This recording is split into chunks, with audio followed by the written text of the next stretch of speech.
This is my son, Jaquan Chambers. He lost his life at the age of 19 due to senseless killings and crimes here in the city of Flint.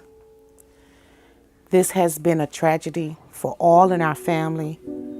This has been a hurtful feeling that I have endured over the past few years. I wake up in the mornings and I call his name and forget that he's no longer there. Senseless killings in the city of Flint has impacted a lot of families here in Flint. Families losing their children at young ages.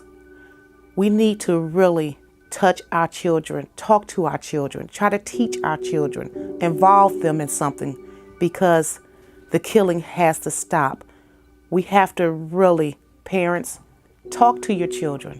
Let's try to stop this violence in the city of Flint. My name is Latasha Flowers. April 8th last year, 2016, my son, Atiba Wells, was murdered. He's 20 years old. It's been a long road, a hard road.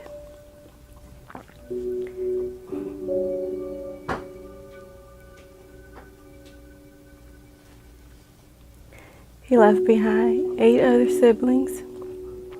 He was the eldest of 9. He was a graduate. He owned his own home, his own vehicle. He worked. He had a good heart. He would give you the shirt off his back. Wasn't perfect, but didn't deserve the hand that he was dealt.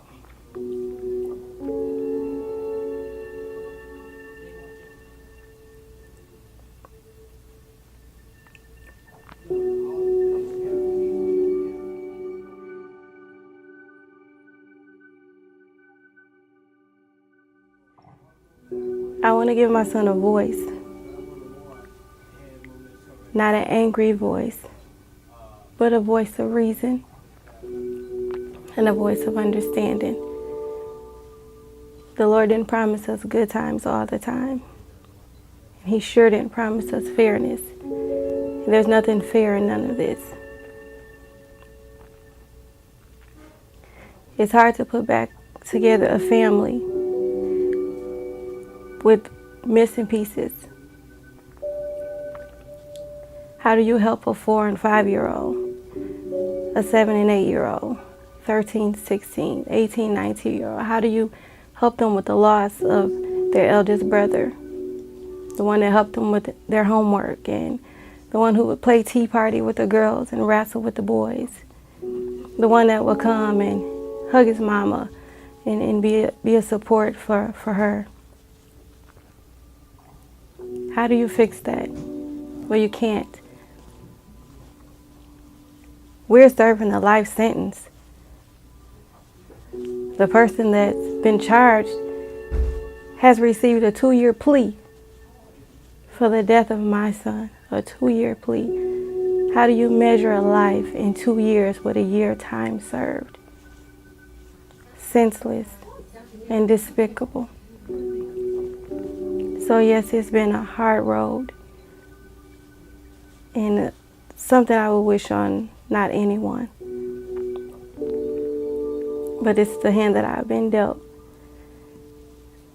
in the city that we live in and what we see every day.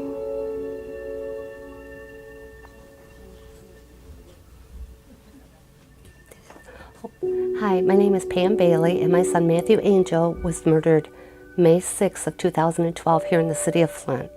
How old was he? He was 30 years old.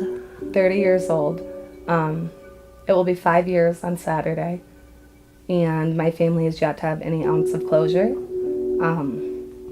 It's really tough living day to day, not knowing who did this to your family member, to your loved one. Wondering, if the person standing behind you in line at the gas station, at the store, could somehow be connected. It's tough thinking, constantly looking over your shoulder, thinking, and it could be anyone. I never wish this on my worst enemy. I mean, it's an absolutely horrible, horrible thing to have to go through. Our whole family. I mean, every day there's not a day that goes by that he's not thought of. something reminds me of him, you know, I feel like I hear his voice, or things just remind me of him in general. It's really, really sad to know that somebody out there knows something, but yet the community, you know, in the area that it's in, people are too afraid to speak up and say anything because, you know, that can affect their life. It's just a terrible, terrible thing to go through. My name is Tyranina Davis. I'm the mother of Gabriel Davis, who was killed tragically August the 8th, 2015. Gabriel was not only taken from me, he was taken from his family, his community, his uncles, his aunts, his nieces, nephews, grandmothers, and the list goes on.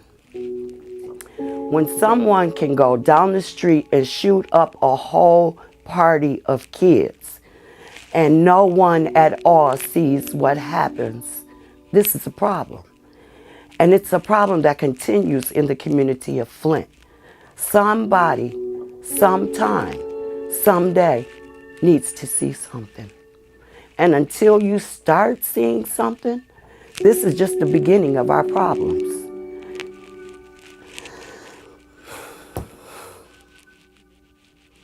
That's it. I can't get it. This is my son, Gabriel, whose life was taken tragically, unexpectedly. This is a community issue that needs to be addressed. Thank you.